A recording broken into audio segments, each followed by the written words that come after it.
A House panel took the first step to pave the way for Medicare to cover the cost of weight loss drugs. For more than 2 decades, a law has prohibited Medicare from paying for these medications.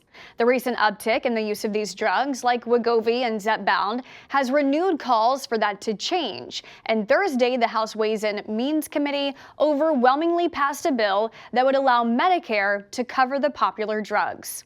However, the new plan is significantly more restrictive than prior proposals.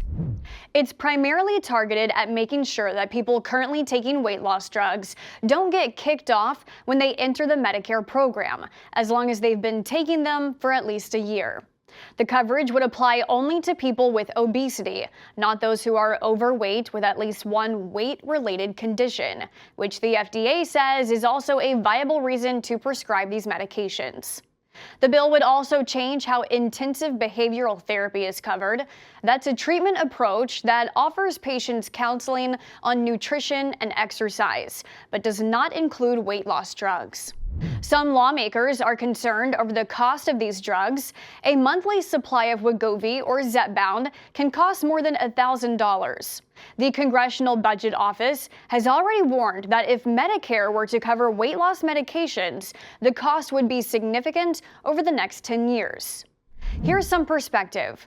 If half of the adults with obesity in America took Wegovy or another similar weight loss drug, it could cost $411 billion per year. Comparatively, Americans spent $406 billion on all retail prescription drugs in 2022, according to a report released by Senator Bernie Sanders last month. The report also looked at the impact these drugs could have on Medicare specifically.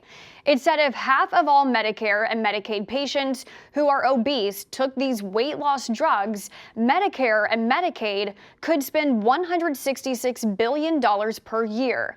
That's nearly as much as the 2 programs spent on all retail prescription drugs in 2022, $175 billion. Senator Sanders released a statement on that report, saying it makes it crystal clear that the outrageously high price of Wegovy and other weight loss drugs have the potential to bankrupt Medicare and our entire healthcare system. The legislation will now make its way to the full House, but it's unclear whether it can get enough votes to be passed. And even if it did, it would still need to pass the Senate and be endorsed by the president, and time is running out. The current congressional session will end on January 3rd, and any bills not signed into law by then need to be reintroduced in the next session, starting the whole process over. Get more stories like this by downloading the Straight Arrow News app.